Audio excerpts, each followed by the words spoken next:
Hey, everybody, welcome back. It is the SCB Steelers Podcast presented by DEK Roofing Incorporated of South Florida. We're very pleased to be part of the Variety Sports Network, and the show originates from the Frank Walker Law Studio. Frank is, of course, based in Pittsburgh. Welcome, everybody. Great to see you. The chat is already hopping. Who's a Yinzer Jake? Hello, and thank you, buddy. Robert is in. Some asshole named Ben Anderson 4894 is in. Aaron and Rattel. Rattel must be working on his rant right about now. I was late getting it out, but I got it there. And Dr. Frank N. Furter is with us tonight. I will only say this. If you are 80 years old right now, you got to be scared shitless. Yeah, I mean, why? Aaron Well, because Dolly Parton and now Tim Curry have both died at the age of 80. I didn't know Tim Curry died. Yeah, he died. I was today. not aware. Yeah. there's Scarps, what were you saying? No, there's a lot of people who are either 80 or about to turn 80, and if you look up that list, I know. Saying. Yeah, Aaron Rodgers. Carpino, right your mic is a little muted. Very soft. Yeah. That's what she said. By the way, Scarps is debuting his brand new hat straight over from our buddy Dan at DC4L Custom Tees. That is a Big Mike, hell of a guy trucker hat. And how is it? Nice hat? I love it. My mic better? Oh, much. Better. Yes. Okay, yes. There we go. That's what she said. Yes, I love it for the brand. Hell of a guy, Big Mike. Although we're going to be talking about some stuff tonight, fans might not like him so much because just saying. Okay. Ian is expected along shortly. One of his little Dugars is deciding to stay up and party a little longer than usual. And, or maybe, I don't know. Anyway, great to have everybody back with us. We saw an absolute disaster last week. Look, I don't care about wins and losses in preseason. I do kind of care when you don't score any points. I think that's kind of a problem. But we'll get into that. And I'm just going to throw this out here. Ben, I'm going to ask you this one first. Which is more likely to happen? Mike McCarthy keeps 4 quarterbacks or Joey Porter Jr. holds out week 1? Which of those is more likely to happen? Is Ben with us? He keeps freezing. Yeah, I'm with you. Oh, okay. All right.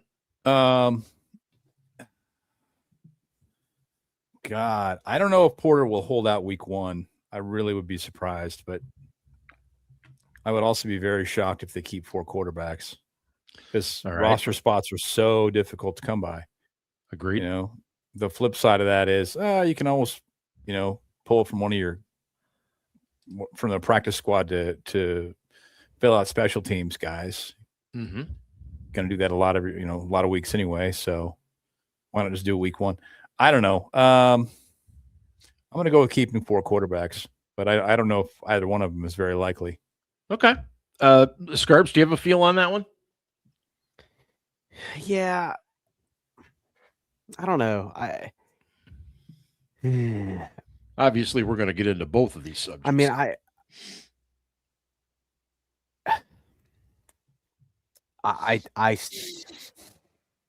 actually think it makes sense for them to keep 4 quarterbacks. Wow.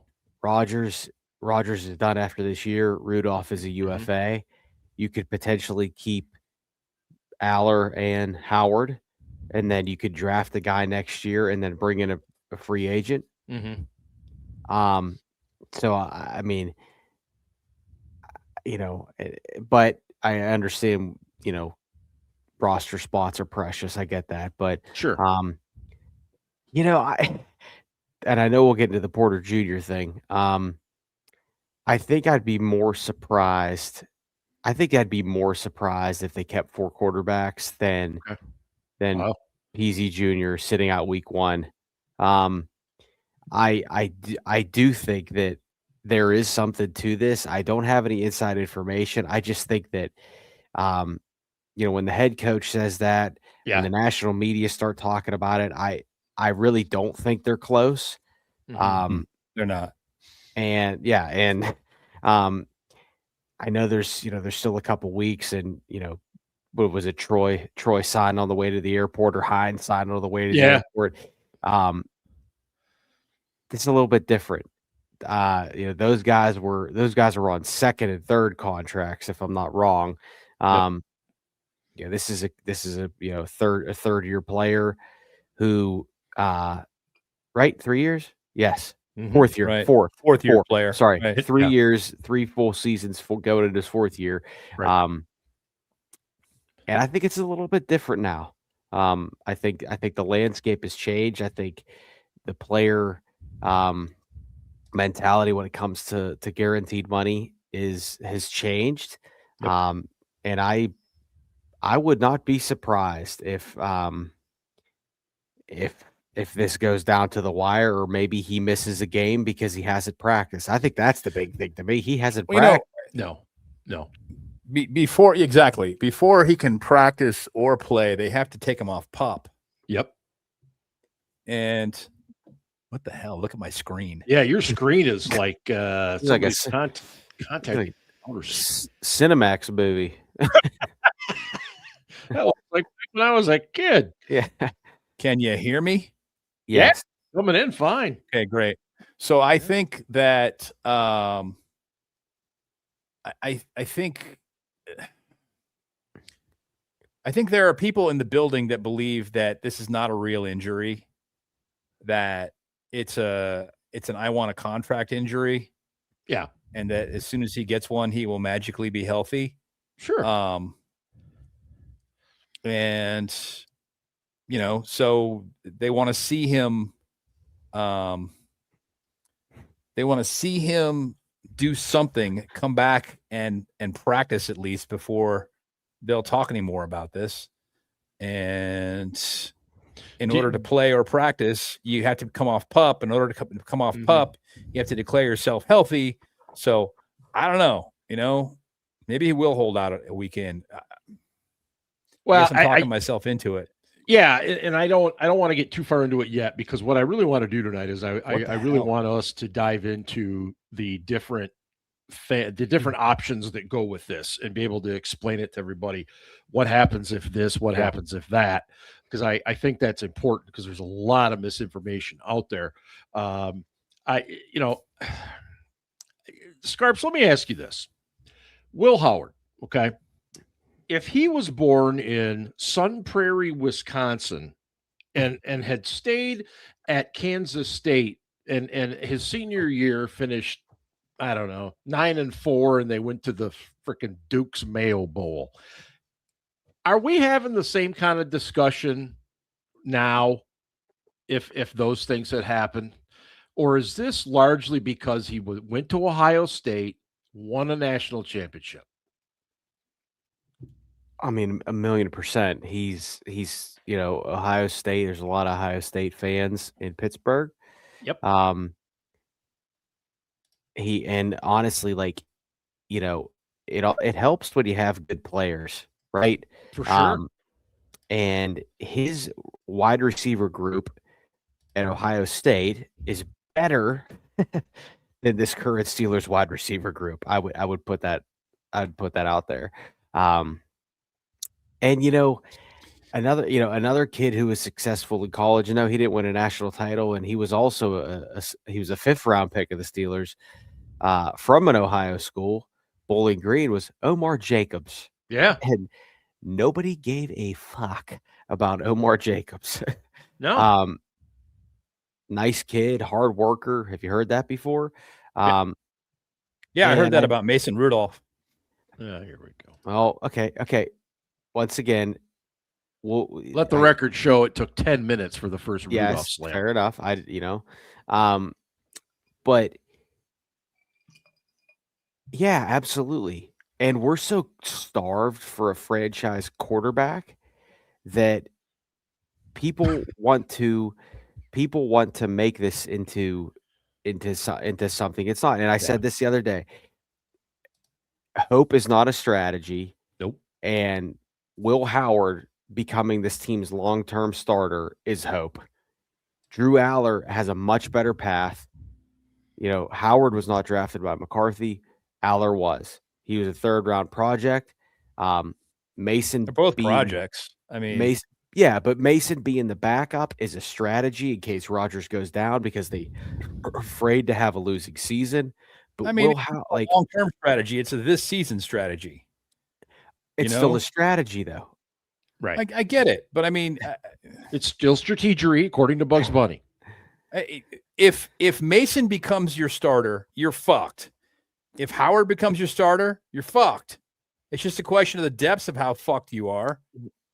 And maybe if a young guy gets some experience, long term, he becomes a better player for it. Mason is who he is. He's not going to get better or worse. No, he's Mason. No argument. But, I think keeping Mason's fucking stupid.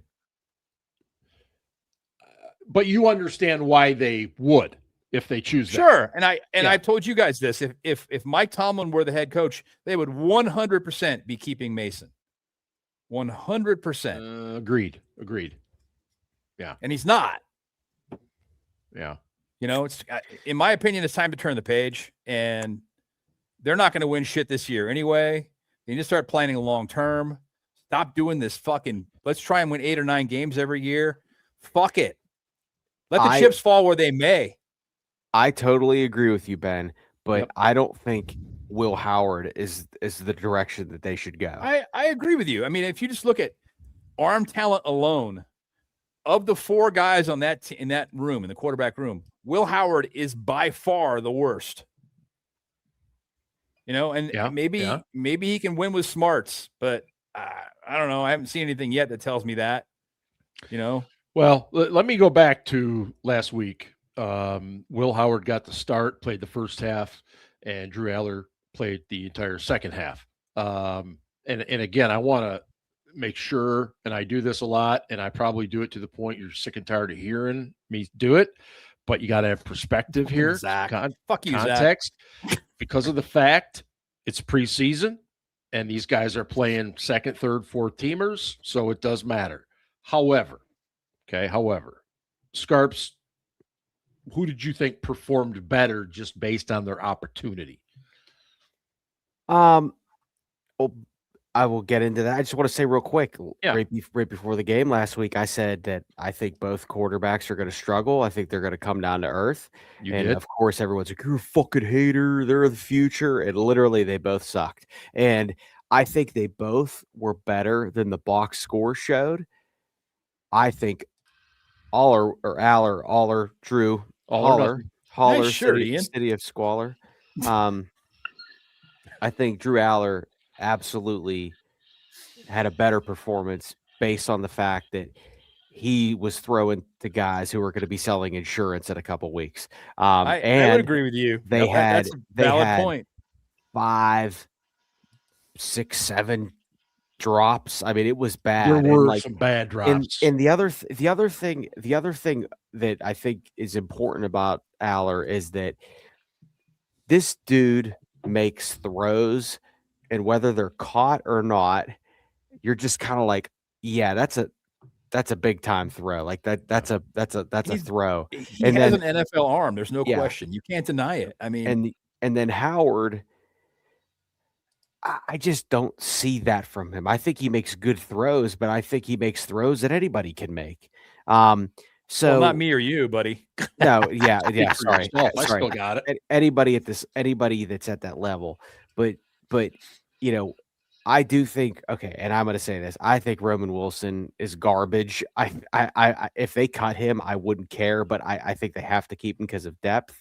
Okay. But no, they don't. We'll get into our cuts for the week coming up. I don't think he necessarily did Howard any favors, but Andre Sisco was looking at him the whole time. Factor. Yeah. Where the fuck do you get that? You know what I mean? Like, you just if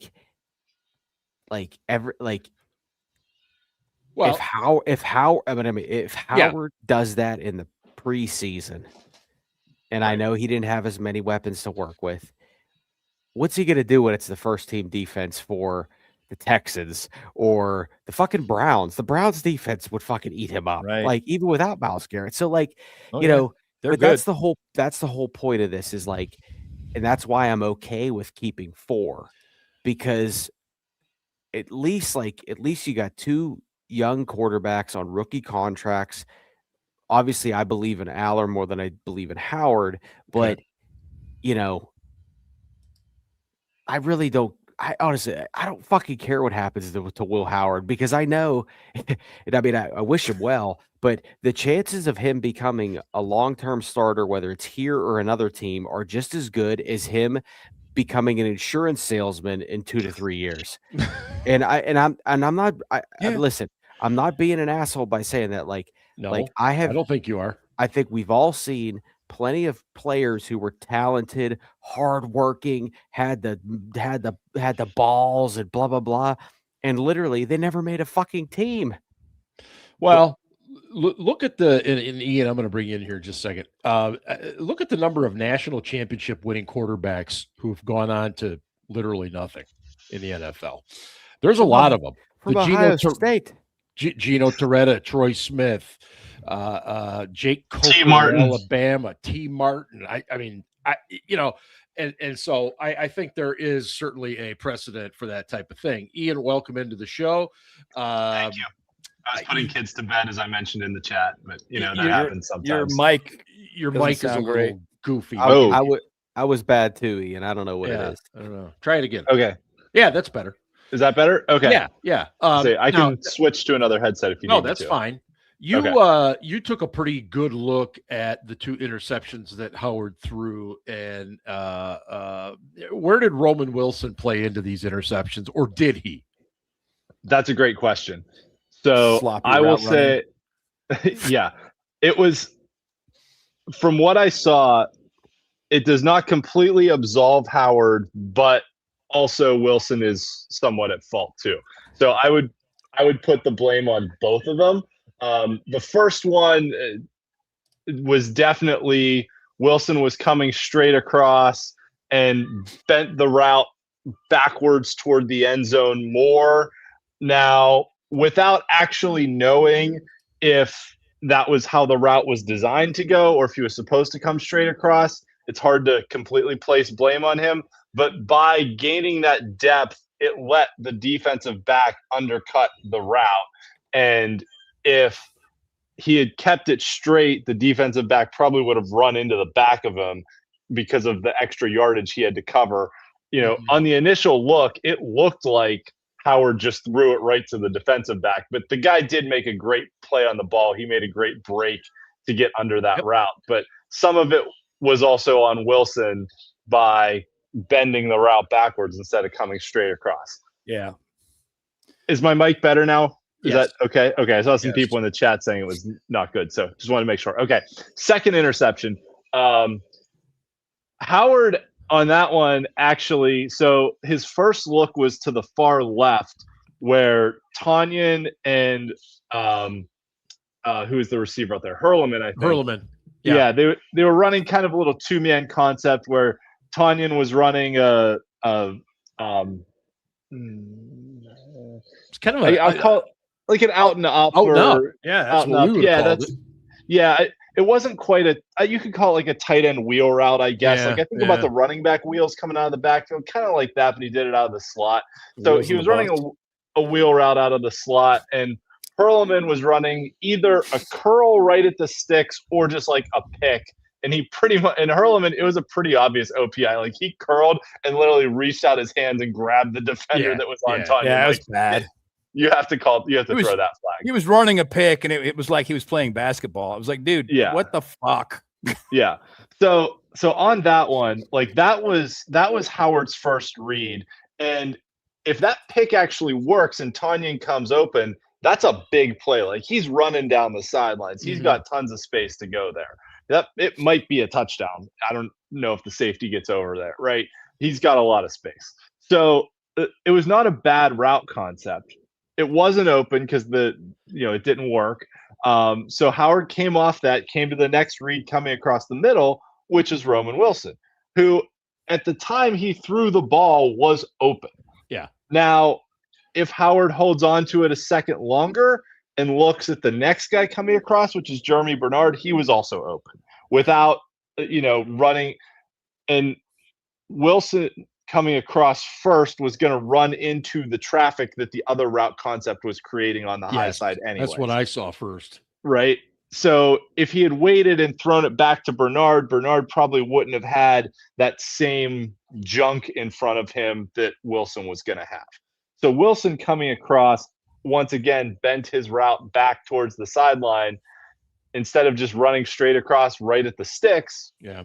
And that let the trailing corner, who was Wilson, had a step on him. He was NFL open when Howard threw the ball. Howard did throw it a little behind him, but by him bending it backwards a little bit and instead of attacking where the ball was, but letting the ball come to him, then that let the corner run straight across instead of on the angle and get underneath and make the pick. I think overall, right, it wasn't completely Wilson's fault. It wasn't completely Howard's fault. They both bear some blame, but I can't absolve either one of them either and say either of them is blameless.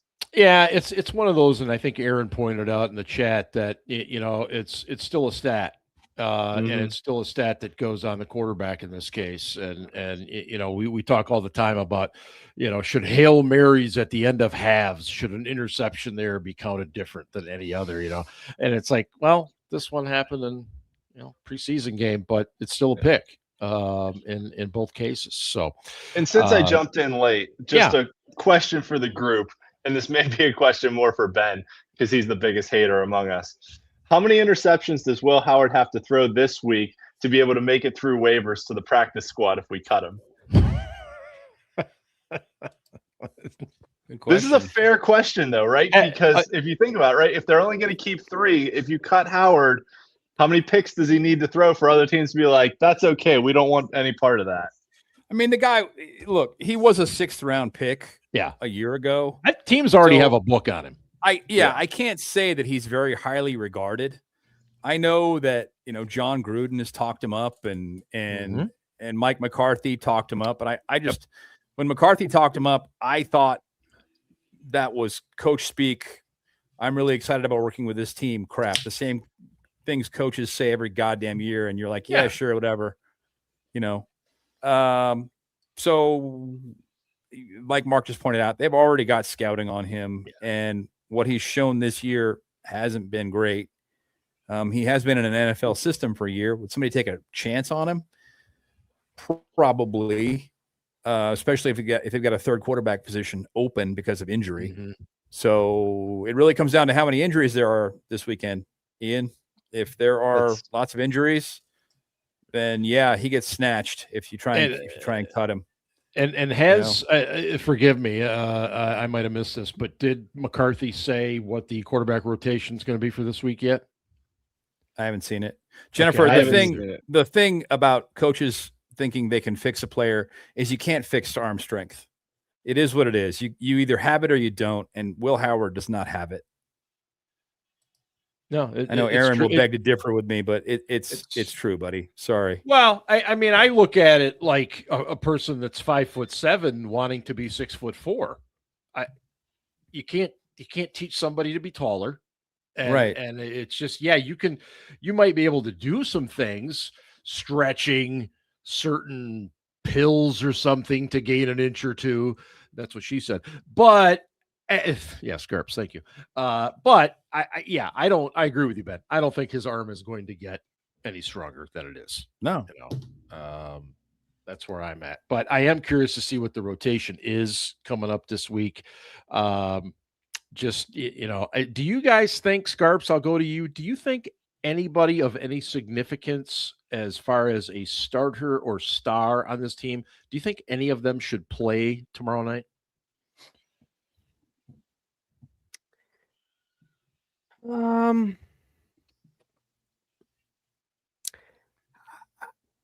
don't know. I mean, I don't like who's starting on the O line. I don't fucking know. Well, we don't know. They've been very quiet about it. This week. Normally by now we know who's going to be playing. I mean, certainly I think there's definitely guys on the O-line that are going to be starting who should maybe get a couple reps. Yep. I don't know. I don't know. I'd like to see DK Metcalf and Michael Pittman get some snaps. I mean, I'd like to see Jalen Ramsey get a couple snaps. I mean, he hasn't played. No, I'm with you. I would love for these guys to see at least 4, 5, 6 plays and go through warm-ups. And I know they're veterans; they've been through it before. I would, and I mean, there's definitely some guys we haven't seen at all this camp. I would like to see Drew Aller start the game, though. I definitely want to see that, and I'd like to see him maybe get a couple snaps with Metcalf or Pittman or Warren or Dowdle. I mean, but I don't know the real preseason anymore. Ooh, Smitty with a bomb. Smitty with a Smitty bomb. Hopefully, but I mean, now, and I mean this, the first 4 games of the season is the real preseason. It used to not be that. It used to be about the first 2 games were the preseason, but now because they've shortened the preseason, it's like that first month of the season is really the true preseason. But I mean, I don't know. I'd like to see Boz get a couple kicks in. I mean, he's the only kicker we have. We cut the guy that fucking couldn't make a fucking chip shot at Lath Margarine. Yeah, but I don't know. I don't know. It's totally different now. Yeah, I'm with you. I think teams, some coaches are still trying to figure it out to a certain extent. I feel pretty confident that Rodgers and some of the other core guys are not going to play. And look, that's Big Mike's prerogative. I would like to see him get some snaps, but at the same time, I'm not the head coach of a $1 billion franchise, so I get that. Ian, how concerned are you about the offensive line?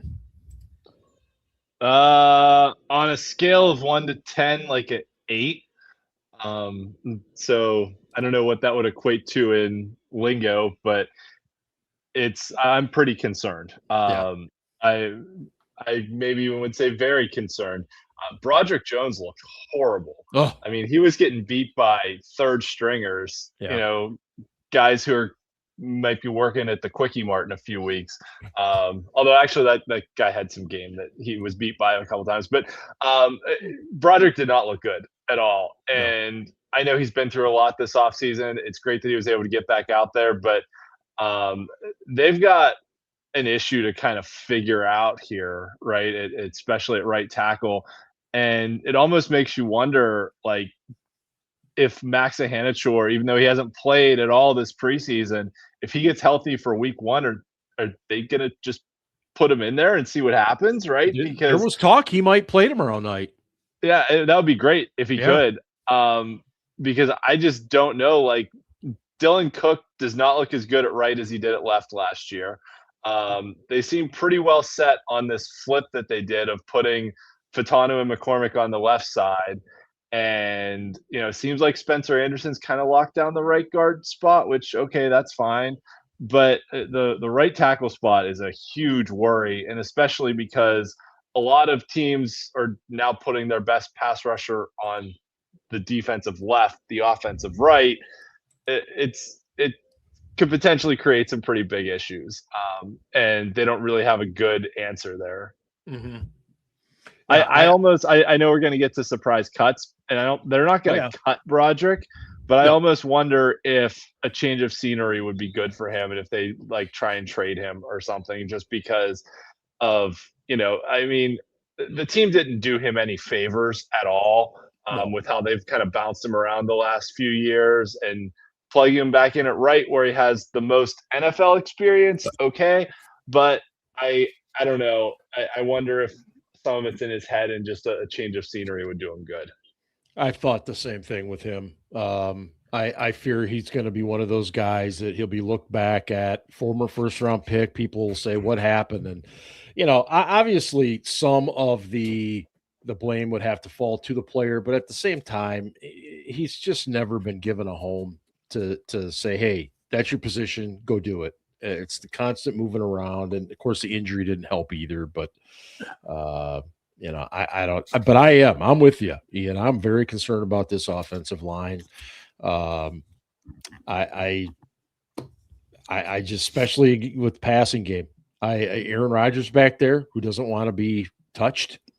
Man, we better run the ball well.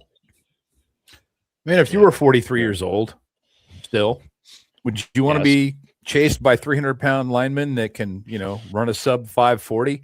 Well, Ben, you make a great point, but let me say this. Fucking me either. He's made the choice to play football. You know what? And part of playing being the game paid is, handsomely to do it. Yeah. And part of that is you might get hit.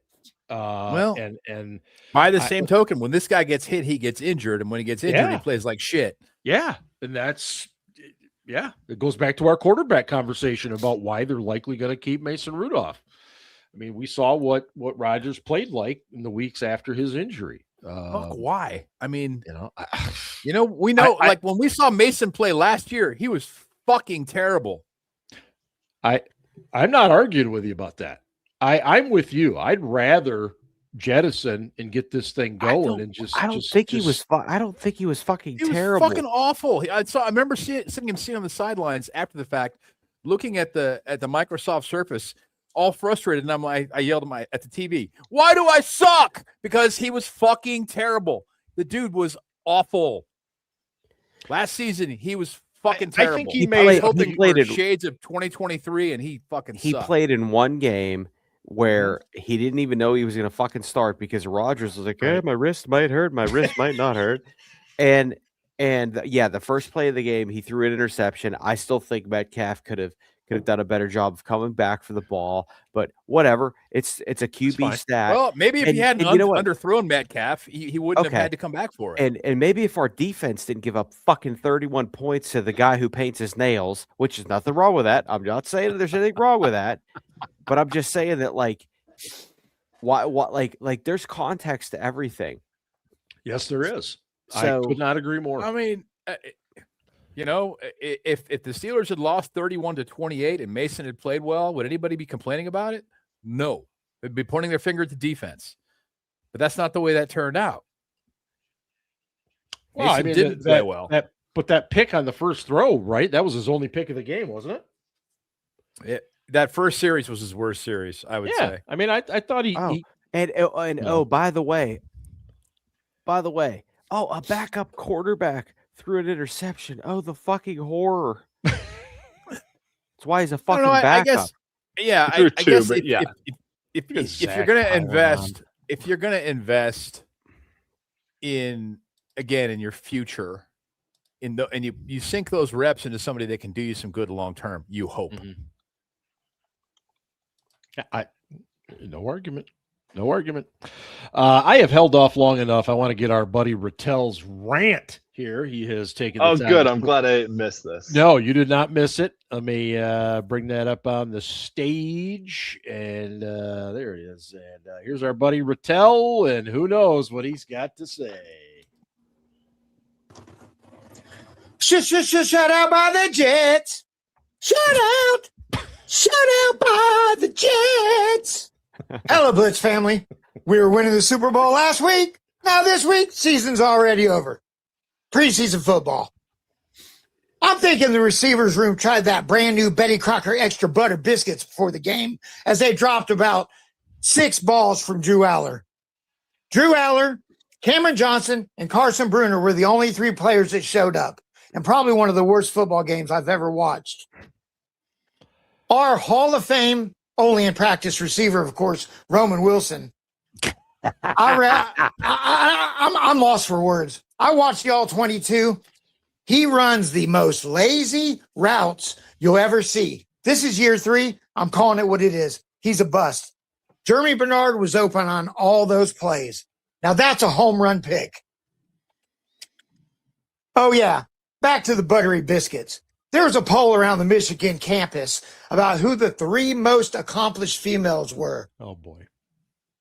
Betty Crocker finished second behind Sharon Peters. Oh, sorry. I meant Hillary Clinton. Maybe this explains a lot of the way Roman Wilson is. I missed his Rattel out. He usually gives us a Rattel out, and he didn't do that this week. I'm disappointed. Shit, that was funny. Good stuff, buddy. Good stuff. Always welcome. Anybody that wants to jump in, the link is at the very top of the chat. All right, let's move on to other things. The Steelers, of course, are up in Buffalo. They left today on that extremely long flight from Pittsburgh to Buffalo. In any case, they'll play the Bills in their new field, so hopefully you have a seat. Exactly, Smitty. Without an obstructed view.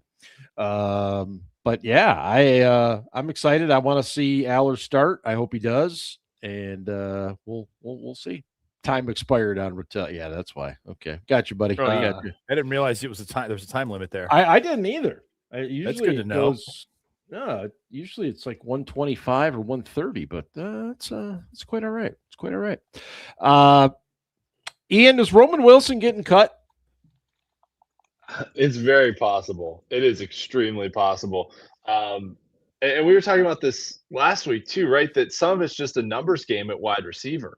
And you already have 5 guys that you're keeping at wide receiver. So it is very possible, right? Wilson, to me, was on the bubble coming in. That you've got Metcalf, Pittman, Bernard, Skoranek, and Wetjen who you're keeping. That's already 5, right? They're not gonna cut the Swiffer Wetjet, regardless of him fumbling and mishandling a couple balls. That's what she said. On some kick returns, they're gonna keep him. They were sweaty balls. Yeah, sweaty balls. But yeah, it's a numbers game. They've already got 5 that they're keeping. So I don't know. And Wilson doesn't give you a lot on special teams either. So to make that case for a 6th receiver, right? Like if you're looking at it right now, if you're saying Wilson and if you're saying Wilson versus, let's say, Smith or Hurleman, Smith's been a little banged up. Yeah. Hurleman can play in the slot. Hurleman's played on special teams as a kind of the backup returner, right? Like I think Hurleman's got a shot to make this roster as much as Roman Wilson does. You stole my thunder. I think he does too. I think the image of Roman Wilson standing there watching the guy who just intercepted a pass intended for him is a horrible look. I've been watching that Deontay Johnson tape. No shit. Good point. You know what? And maybe coaches don't care about that stuff as much as we fans do, but I got a feeling Mike McCarthy cares about that stuff. And it was not a good look at all. So I'm not saying that's why he would be cut, but let's just be honest. He hasn't done much in the preseason when his opportunities were there. So I don't know. And Zach, no, we don't want to see Dirtbag go to Tampa with Danny Smith, man. That would be awful. Got to keep Dirtbag around. Plus, he's friends with Rodgers. That would be very important. Ben, do you have a surprise cut so far?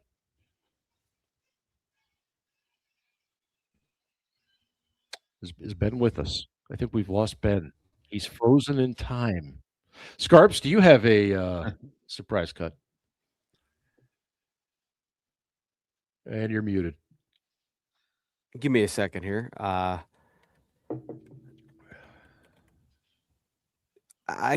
me just talk about the Roman Wilson thing real quick. I still think he does make the team though, because it's funny. Yeah, I still think Roman Wilson makes the team.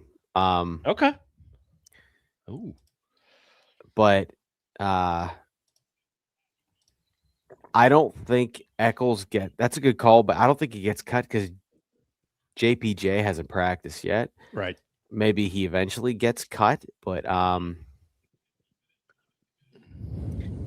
yeah, I mean, I don't know. I mean, I feel like I don't want to say I don't know. Is it a surprise? I don't know. let me ask this question. I honestly, I don't know. Yeah. Well, So I will say this. yeah. Mike McCarthy didn't draft or That's- have a relationship right. with 90% of these dudes on this roster. So Yep. I do think there are going to be several surprises. I agree. And I don't think it's obviously it's not personal because he literally doesn't know 90% of the roster. But yeah, I mean, a guy like Roman Wilson fucking up, not having the effort, and I'm going to say this again. Art Rooney II is scared to death of having a losing season. He especially doesn't want to have a losing season, the one after Mike Tomlin left. And I'm sure he has put the fear into Mike McCarthy by putting a roster together that's good enough to go 9-8. So let me, since Yinzer Jake brought it up, Big Ben had some comments this week where he suggested that Mason be cut and put through to the practice squad. Now, look, in the old days, Great that idea. would have never happened. It wouldn't have happened, right? Because he would have had too many accrued seasons. He couldn't have been on the practice squad or whatnot. But Ben, do you think there's a possibility of that happening? No, I don't. I would be very surprised. I mean, maybe you could keep him for a few weeks. Yeah. But then somebody's going to get hurt and some other team's going to sign him. So I don't see it. I don't see it, man. Nah. I mean, it would be great if Mason would take that kind of money for a season, but I don't see him doing it. I don't either, because I think he's going to have opportunities in other places. Yeah. I mean, I just do. I don't, I get what Ben's talking about. You got a short window where you can play NFL football and make the kind of money those guys make. Yep. And put it all away in the bank, hopefully, if you're smart. And Mason would be an idiot to stay on the practice squad when a team wants him to be on their roster. So, no question. And I think he knows that. Ian, do you think McCarthy has talked up Mason almost to the point where it's like the reverse psychology thing? I mean, he has talked so glowingly of Rudolph all summer long. I mean, he's just trying to generate a trade market for him. Right, and that's what I'm getting at. Is he just doing that to try to get somebody interested, or does he really truly believe that Mason, this is a guy I gotta have as my number 2? I don't think he believes it's the guy he needs to have as his number 2, but I think that, like we've said, if they keep Mason, he's definitely the number 2. And if Rodgers gets hurt, which is a very real possibility at 43 years old, you want your backup quarterback to know that you have confidence in him, right? So I think some of it might be some of the psychology that goes into just playing the quarterback position, knowing like, okay, the coaching staff has my back on this, and they believe in me, because as we've said, like Art is absolutely afraid to have a losing season and wants to try and stay competitive, whatever that means. And honestly, winning 9 or 10 games is enough to get you in the playoff conversation. It doesn't get you in the playoffs every year, but you're in the conversation. You're competitive by that term, right? Scarps, you've beat this drum for a long time, Scarps, and so I want you to just lay it out. What is he so afraid of in terms of a losing season? Because if you look back, the Seattle Seahawks had a losing season just a couple years ago, and they just won the freaking Super Bowl. I mean, this is just what I think. Right. This is his dad was still active and involved in 2003. Oh yeah. And it wasn't until, DMR took the Ambassador Rooney appointment to Ireland from President Obama in 2008, where Art pretty much was, handling the day-to-day. Even when DMR came back, Art was handling the day-to-day. However, DMR passed in 2017. Art has never had a losing season since his dad passed away. Yep. And again, Mike Tomlin carried that non-losing season streak. Yeah. It happened in 2004. So it started with Ben and Cower and whatever. So getting back to the Rudolph thing. And again, I mean this, and I know Ben busts my balls all the time because that's what he does. But I don't think Mason is any better than he is. I think he's a decent backup. I think he can maybe win you a couple games. At worst, he could probably get you to 500. Mm-hmm. So my question to this group is, if the Steelers are 7-4 and Aaron Rodgers gets hurt for 2 games, who do you want to fucking go in for those 2 games? Will Howard and Drew Aller or Mason Rudolph? Because I'm going to say I want Mason Rudolph to start those 2 games. Because as a Steeler, Yeah. he's 8-5-1 as a starter. Overall, he's still a 500 guy as a starter. I think he might even be over 500 because he's like 8-8-1, whatever, or whatever it is. Sorry. But the point being is, who would you rather have in a backup situation? Okay, so Dom, it's a great point. Dom has no bias because he went to Penn State. Well, Dom is clearly like knee deep in the white powder right now, apparently, because he's out of his mind. Fucking Snow Paterno over here. You know? They just announced their whiteout game for the year too. Oh, who's it against? USC. Oh, outstanding! The LA people coming in. That'll be perfect. Outstanding. But Spinny makes a good point. Short-term Mason, long-term Drew. And I would say that you can make that decision based on Rodgers' availability, right? So if Rodgers is out the whole season, fuck it. Give the keys to Aller. But again, they're not gonna, I'm telling you this, they're not gonna fucking do this because they don't want to have a losing season. Okay, so let me go back to your question, which I think giving the keys to Aller, giving the keys to Aller too early would fuck him up. Would very well could. That's a good point, especially since they're rebuilding his mechanics, right? Like and they were I would not do that. Yeah. I would have him watch this year, and like Ian just said, like focus on your mechanics, focus on your decision making, focus on your footwork, and then next year let's see what we can do. So just I'm going to ask kind of a rhetorical question, but I'm going to throw it out there anyway. In 2004, Ben was obviously a first-round draft pick, and the idea was that he was not going to start or play much. We're going to run with Tommy Maddox. Tommy gets hurt. Ben comes in, rookie of the year, blah, blah, blah. All right. You could see with Ben in the preseason, though, that he had it, right? Like, I was at his very first preseason game at Detroit. I was sitting in the end zone, and I'm like, yeah, okay, this dude's got some balls, man. This dude can play.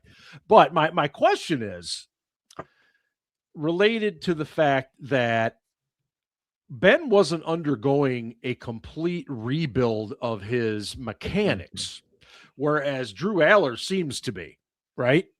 To me, that's a really big, a hurdle to getting him on the field. Whereas, and I'm not saying they didn't mess with some things with Ben, because I'm sure they did. I know they did. But in terms of just break him down and build him back up the way they have Aller, I do. I think that's a very, very important point. And you guys are right. If you throw him in there to the Lions that fast, all the bad habits are going to come back. I think he needs more time, but that's just me. But the flip side, the other thing is though, right? Like if Rodgers goes down in like week 3 or 4, right? And Rudolph comes in and loses 3 games in a row, then you kind of have nothing to lose by going to Aller for the last 10 games of the year, right? Like, at that point, what you got. You see what you got, right? Because, at that point, if you're sitting at 1-5 or something like that, you might as well see what you got, right? So I think timing matters. I think we all are kind of the opinion that Aaron Rodgers probably isn't going to play all 17 games this season. And the question then becomes, okay, if he doesn't, how many games does he potentially miss, right? And part of it is like just when you get older, it takes longer for your body to recover from the normal bumps and bruises, and then those things compound on themselves. And last year, he had a broken hand and missed a game and a half, and but he was able to come back from it. But he didn't seem mentally the same for 4 weeks after he came back, which Ben talked about earlier in the show, that he didn't want to be hit for a few weeks, and that definitely impacted his play too. So I think it becomes that question of, if Rodgers can play all 17 games, it's a completely different story because he's obviously the starter. But if he can't, then yeah, in the short term, I think we're all on the same page that in the short term, Mason gives you the best chance to win, but it doesn't do anything for you long term either to let you know what you might have in Aller. Or after this last game, I'm pretty well on the wagon that Aller has a lot more NFL traits than Howard. And just to get to Scarp's question, team 7-4, Rodgers goes down. Who would you rather have? Look, we would all prefer to have Mason Rudolph at that point. However, we don't know what Mike McCarthy and the team are thinking. And we're going to find that out Sunday night at 6:00 when the roster has to be, quote unquote, set. And I say that because we all know it's not totally set. It's going to be different by week 1 than it will be 6:00 Sunday. So I do want to talk some JPJ stuff because I'm really kind of tired of the misinformation that's out there. And I think we do a pretty damn good job of laying out the possibilities, options, if you will, of what could happen, what may not happen with him. So just to set it straight, and then I'll turn it over to you guys. He's entering the final year of his contract. He wants more money. I think it was Yins or Jake that made a point that he has the same agent as Christian Gonzalez, who I believe it was this morning or last night kind of came out and said, yeah, I'm really not happy with the Patriots right now. And when you have an agent with both of those guys, that does make a difference. In any case, so what are some of the options? Ben, I'm going to start with you because you know this stuff as well as anybody in terms of contractual and everything else. What is Porter looking at, and what are the Steelers looking at here if we get right down to week 1 and nothing's changed? If we get down to week 1, if we get down to, and I know we got to, technically we have time. What's the deadline? Is it going to be Sunday, or are they going to be willing to negotiate up all the way up to week 1? That's the question. But if they do, it's let him play out his last year and franchise him next year. Okay. If they still feel like he's worth it, they'll franchise him next spring. And they can do it twice. And the franchise tag is considerably less than $30 million next year, which is what they would have to pay him to stay. And, if this pissing match continues where he's not practicing and they don't think he's really injured, and, all that. So he has to play or be rostered in 6 games. Is that correct? In order to gain his accrued year? He has to be on the roster and active for 6 games. Okay, that's a really significant point. Be active as well. Okay. However, if he is injured, I believe that still counts as active in terms of vesting for his contract. Correct. You accrue a year if you're on. You accrue a year if you're on any PUP or IR. Okay. Yeah. And he would go to IR if they don't activate him. That's the thing. I mean, correct. Yes. Right. They don't activate him. PUP, right? He stays on the PUP list. Yeah. No, that's right. Yeah. That's right. He doesn't go to IR, but he stays on PUP for 6 weeks. Yeah. Yeah. So I think they're going to activate him though, because that kind of puts the ball in his court to make a decision, right? When you say Right. activate him, do you mean make him part of the active roster on Sunday at 6 They're o'clock? gonna take him off the PUP list and put Yeah. him on the active roster. I Because think. he missed. you know- Isn't it 6 weeks? If he's Yeah. still on pup, he's 6 weeks. Sorry, 6 weeks. Yeah. timeout. Yes. No, that's 6 right. weeks. Timeout. Go ahead, Scarps. Maybe it's different than IR. I thought if you go on IR during the season, because everybody's eligible to return, Yep. you have Right. to make the initial 53. Does he have to make the initial 53 Ye- before to go on they- IR? Yes. No, to go on PUP.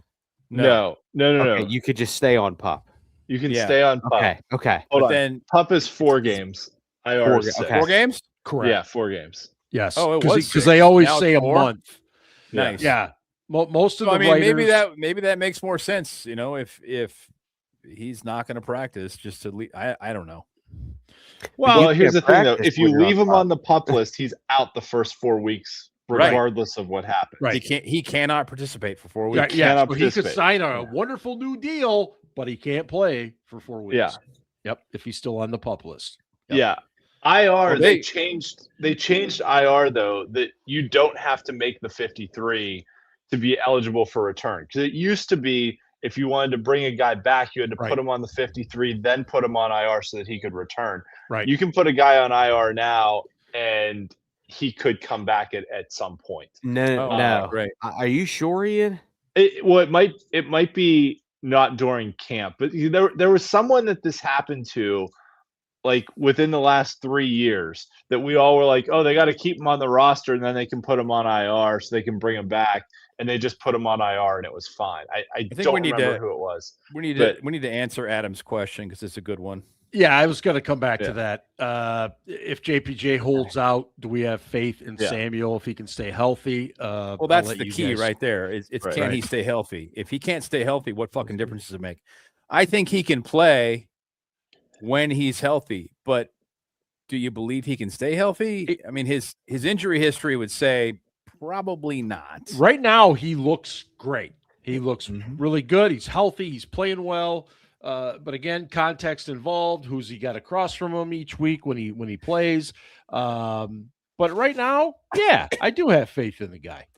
You know, I think he's taking it kind of as a personal challenge to say, I know how good I can be. I know how good I was, and I'm going to get back to that. He just everything I've heard, everybody I've talked to says that he's just kind of playing with a chip on his shoulder right now. So you can go on IR during camp, but they have to put you on the active roster for at the cut down. So on Sunday night at 6, JPJ would have to be on the Hold on. active roster. No, because that's pup. That's different. Right. Popping, yes. He's Yeah, hold already on. on pups. So they can I leave him on think- pup. And then I he's got think to. I He's think I got fucking Google, fucking AI, fuck this shit. Anyway, Internet. yeah. So anyway, we can get back to that. But that, yeah. So he could stay on. I thought it was pup. 6 weeks. Apparently, it's 4. So If he stays on pup, it's 4. right. If they put him on IR after he makes the 53, it's 6 games. Either way, he's likely going to accrue a season. But here's what I say. Does he really want to miss games and get fined? That's if they do put him on the active roster and they don't put him on. So Kevin says Omar will work it out, trust me. Okay. I have a feeling that Joey Porter Jr. wants to be the highest paid cornerback in the league. And there's a reason why the NFL national guys said that. That's because his agent is feeding that information to them. Or Right. the Steelers Yeah. the Steelers are feeding that to them because they don't want to overpay. Either way, So- some party is telling them what they want. So is Omar going to work it out? Because I hope so. I Here's don't know. the thing. Even if they activate him, he has to be cleared medically. If he tells the Correct. doctors, I have pain in my back, here, here, and here, whatever, Mm-hmm. they're not going to clear him anyway. It doesn't make any difference. So, we can say it's a Mexican standoff if we want, but we're speculating. We don't know. He's also got to actually practice with the 10 other guys. Well, yeah, but again, to do that, you have to be medically cleared. You have to be up up. So we're talking about the same thing. And it's a new system. Right.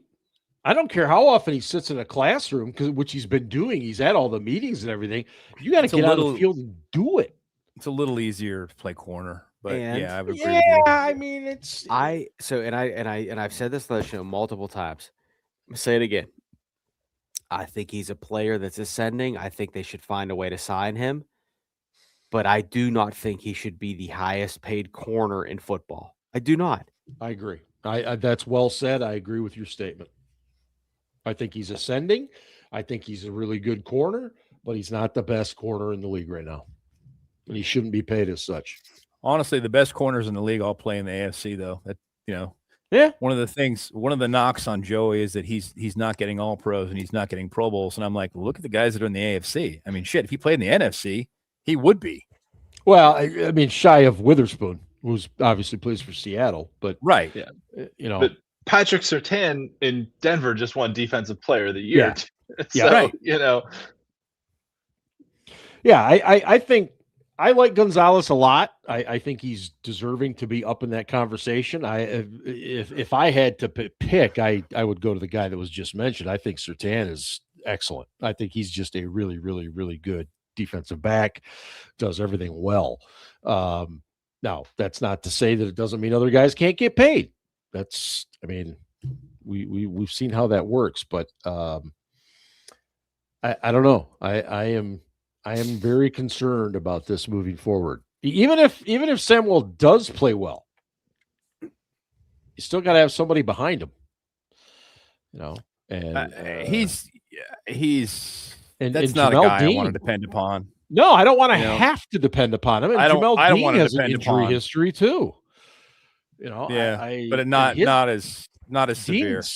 Dean's camp has been very up and down. I mean, he's had some amazing plays, and then he's gotten absolutely torched. So, I would also say this too, and this is the PR person in me, is that I always feel bad for a player who is at some time and at some point is the highest paid person at their position. Yeah. Because you know what? That opens them up for scrutiny. Mm-hmm. Look at TJ Watt. He has fallen from grace. He signs that huge extension. He's been average at best in his last pretty much 2 full seasons. Okay. Mm-hmm. I feel bad for TJ in that, but you know what? They made him at that point the highest paid player. Right. You have to live up to that contract. I look at it, and he's still a kid essentially in this game. He's only, again, he's a 4-year player. I look at Joey and I say, okay, they make him the highest paid corner in the league. Yeah. And let's just say he sucks in Patrick Graham's new system. Every fan is going to be like, I shouldn't have fucking paid him. Probably me included. Yeah. But, I feel bad. So, to get back to the whole money factor, it's not my money. I'd find a way to make it happen. And I said this the other day, until he misses games, I don't care. And if he does miss games, I put that on him. Yeah, this is a really good point that Ryan makes about scheme, though, too. Because remember the year the Eagles had the dream team, and what was that? Mike Vick and Chip Kelly was the head coach. Yeah, and they signed Nnamdi Asomugha from the Raiders, who at the time was arguably the best corner in the league, and put him in a completely different scheme. You're right. And he was not good at all and was out of the league in like 2 years. And it was the scheme thing does matter a lot. I agree. You play to your own strengths. Yeah, absolutely. To Smitty's point, I don't think any of us are saying that we think Samuel's as good as JPJ. I think we're just simply making the argument that we'd be okay in the short term if he had to be the guy. And that doesn't come without some significant concerns because of his health and just lack of playing over the last years. One final point. And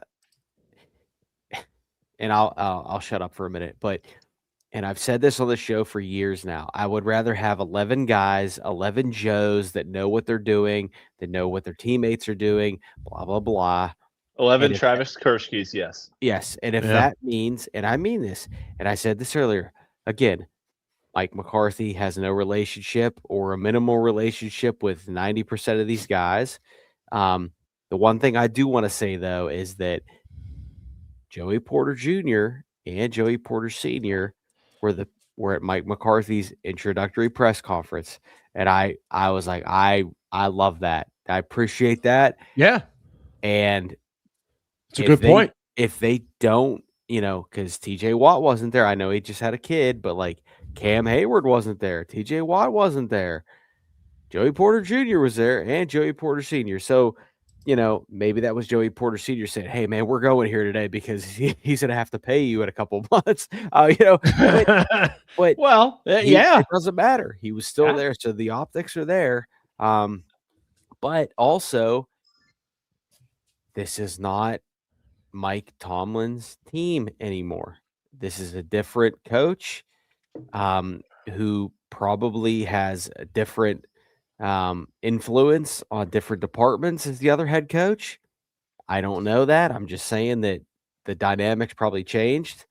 Do you think if Tomlin's still the head coach, do you think the deal with Porter's already done? I don't. Okay. Because TJ went down to the wire.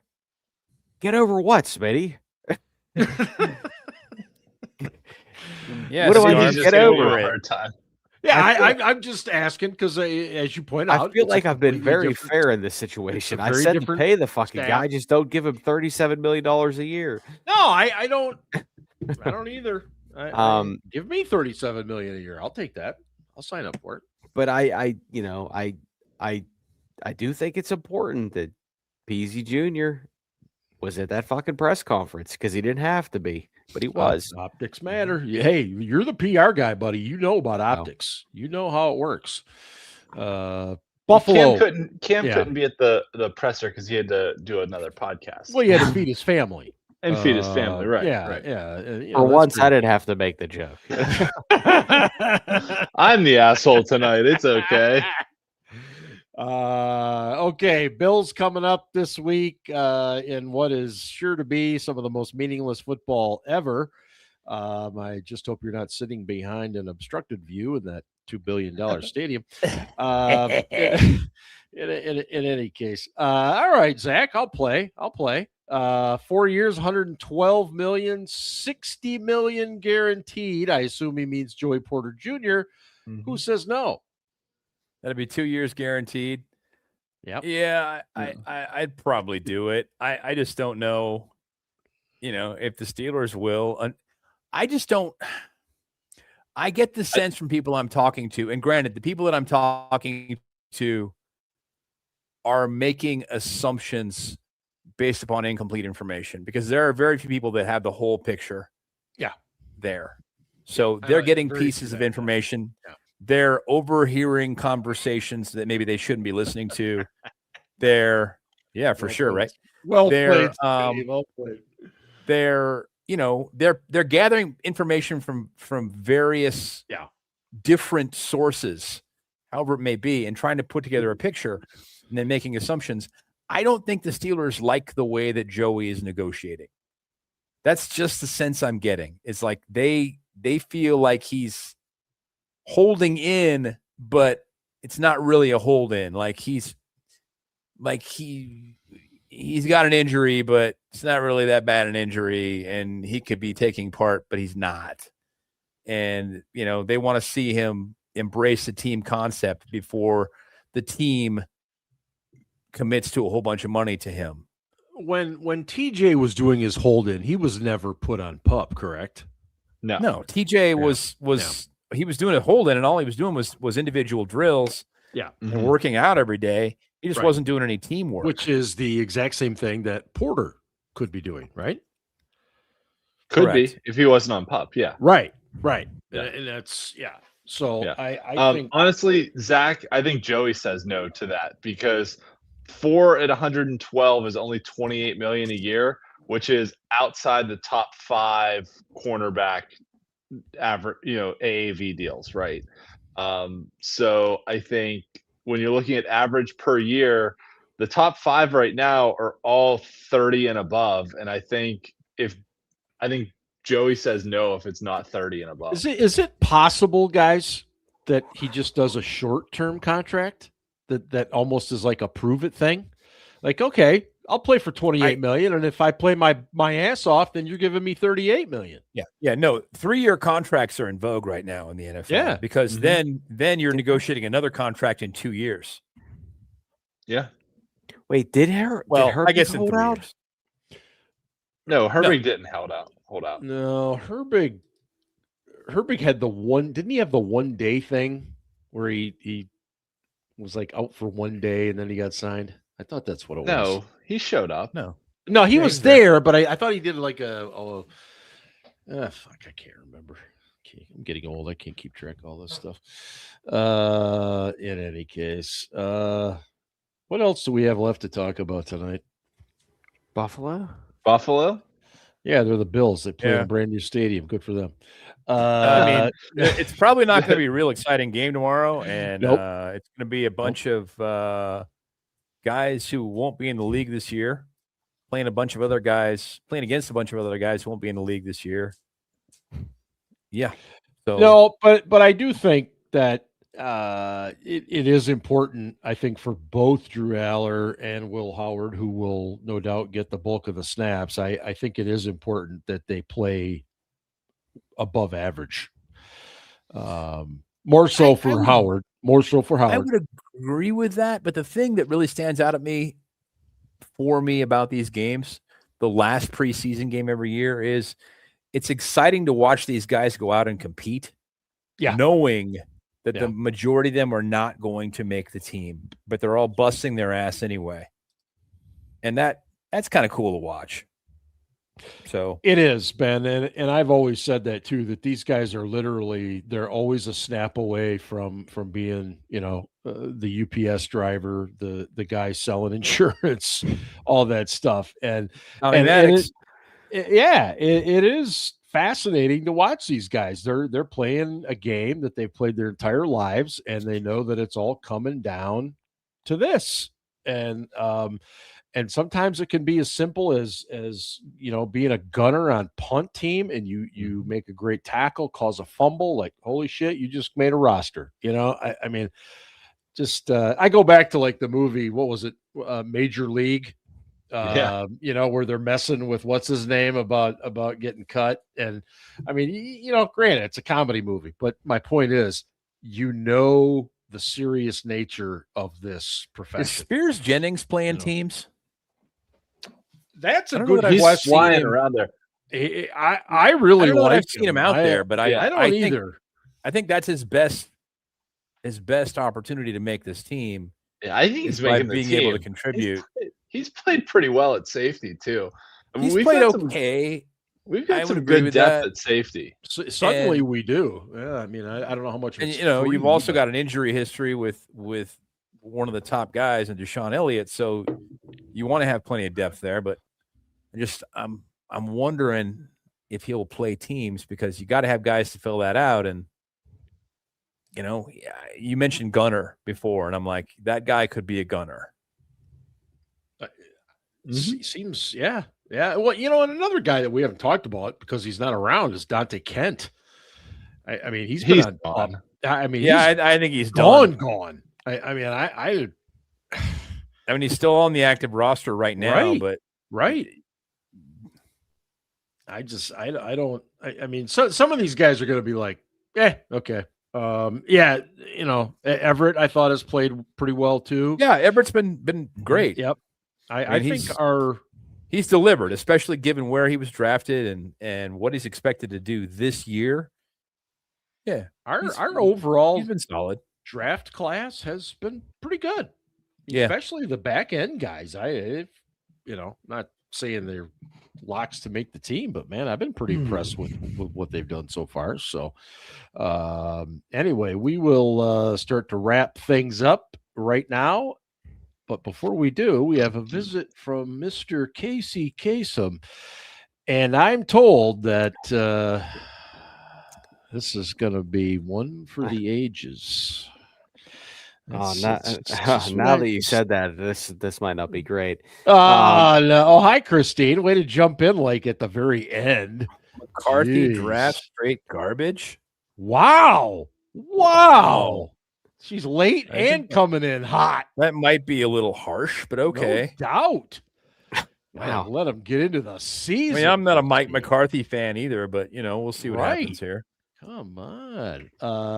Yeah. And before we get to Casey, I do want to mention that Ian has started all of his Whippeal high school football coverage at steelcityblitz.com. Look, I see all the Whippeal coverage. I know there's some good stuff out there. Ian's is the best. Just check it out. He's got all the standings. He's got historical stuff. He's got individual stats. He's got everything there. But just if you need Western Pennsylvania high school football stuff, go see Ian. Right, Ian? So Ian, yes, and you can also check out. Hold on. You can also just search for the Whippeal Blitz show on YouTube because I have a Whippeal podcast as well. So yes, check that out. Great stuff. Kind of east-west stuff, if I'm not mistaken. Right? A little of both. Yeah. Inquiring minds want to know, Ian. This is a question Yes. for you. Do you keep the same kind of stats for Whippeal refs that you keep in the NFL refs? That is a good question. No, I do not. So you've not called a Whippeal ref a terrorist? That's what you're saying. I have not. I have not done that. Have you advocated for jail time for Whippeal refs yet? No, I have not. No. The guys who ref for high school football games, like some poor shoe salesman getting called out by Ian. Right. No. These are guys, and actually in Pennsylvania, there's a shortage of officials right now. Like they need people to do these things. It's a completely thankless job. Not the Whippeal, which is like southwestern Pennsylvania, but District 10, which is just to the north of us, like Erie and that area. They actually, for a couple years now, have had to schedule games on like Thursday, Friday, and Saturday, just so their officials they have enough officials for all the games. There's a shortage of them. It's a thankless job for high school. You get yelled at all the time, and the guys are just out there trying to do the best they can. I am critical of the guys who are professionals and get paid for it. The guys who are essentially volunteering their time for high schoolers, I am not as critical of, because the guys who have instant replay and all these resources versus the guys who are like, I have to go off what I saw. I'm going to do the best I can. Mistakes still happen, but I'm much more lenient on high school referees than I am on NFL referees. Oh, you're a good man. I hate all of them. Anyway, moving on. Let's get to Mr. Casey Kasem, everybody. Casey's Coast to Coast, American Top 40. Hello, everyone, and welcome to the week that was August 26, 1983. Our favorite correspondent and non-ball knower Ryan is back with us again this week, and he writes, Dear Casey, Scarpine.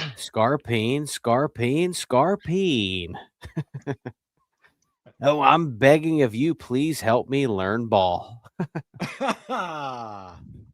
Casey, that's of course a parody of Dolly Parton's Jolene off the album of the same name, released back in 1974. Which was the year Steelers quarterback Aaron Rodgers was born. It was a sad day yesterday, Casey, hearing Dolly Parton's passing. And she didn't even have to put in a 9 to 5 because she died at 2. R.I.P. What can I say, Casey? That hasn't already been said. Great singer, great songwriter, great philanthropist, and a great rack. Yeah. And as she told David Letterman on his late night show, she has a great ass too. She did. Dolly would be laughing at this. She absolutely would be. Casey, I pictured her levitating to the pearly gates, and God himself greets her so he could see some of his finest work in the breasticle category. All seriousness, R.I.P. Dolly, you're an icon, and we all know Jolene could never compete with you. Nope. Especially The Jolene, who was the name of the hooker in the advertisement 49ers owner Jed York responded to.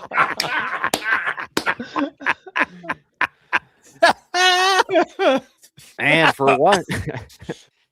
for once, Casey, it felt good to me because it wasn't someone trying to solicit my ex-wife. Casey, Ohio's finest.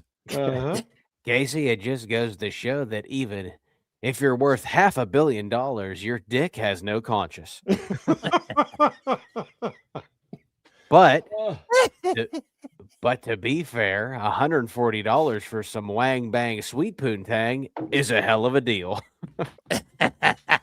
For the brand, Big Mike, hell of a guy, by the way.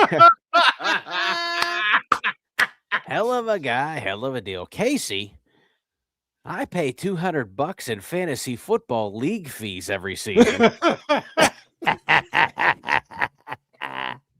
Which is $60 more than Jed York was about to pay for an East Palestine glass bottom boat. If you don't know what that is, look it up. But don't do it on your work computer. Casey, according to my sources, Jed York was using an alias in his communications with the sex worker. And his alias was Peppermint Patty. Get it? York Peppermint Patty? Oh. Yeah, whatever. Casey, as someone who went to school in Ohio, in particular Appalachia, who has spent a lot of time there in his life, I can tell you there's no good reason to be in a trailer park that time of day or night. Day or night, I might add. Yeah. Unless you're a college freshman responding to a Craigslist ad from T-Bone Raw Dog, who has a new copy of NCAA Football 2006 for half the price.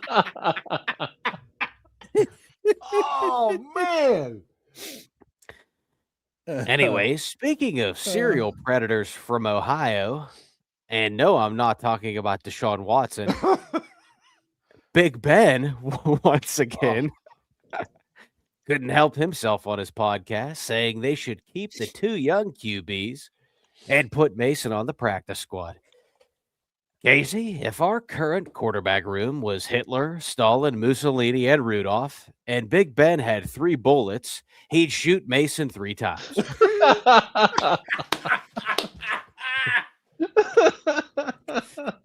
It's clear he hates Mason, and that's fine. It's Ben's podcast. He can say whatever he wants. All I'm saying is, when Ben goes into the Hall of Fame, there better be 2 busts. And I'm not talking about Dolly Parton. R.I.P. There needs to be 1 bust for Ben as a Hall of Fame passer.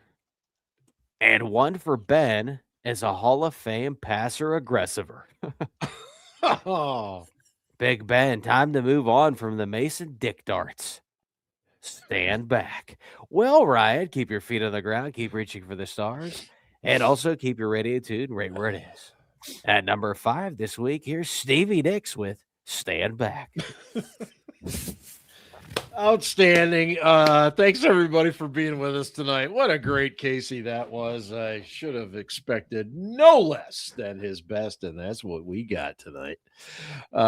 Enjoy the game tomorrow night. It's the final preseason game, and then we have that long drawn-out period between before the Steelers will finally play. What, they actually open on September 11th, right? Is that the right day? I think it is Sunday, September 11th. No, September 11th is a Friday. My bad. 13th. 13th. Holy Yes. crap. Yeah. Okay. Well, still a long way to go. But anyway, thank you so much for being here. Thank you to our wonderful sponsors, DEK Roofing in South Florida, along with Variety Sports Network, and, of course, Frank Walker Law. And, yeah, you see Ben and Ian wearing the shirts. You see Scarps wearing a hat. If you were interested in any of that stuff, just get over to DC4. That's the number 4L. customtees.com and just click on the Steel City Blitz tab and you'll find all kinds of our stuff over there. So we'd love to have you. And I think you can still get 20% off right now too. Just use SCB20. Thanks everybody. Have a great weekend. Enjoy the game tomorrow night and we'll see you next week. And as always, go Steelers. Ravens suck. We've had some drinks.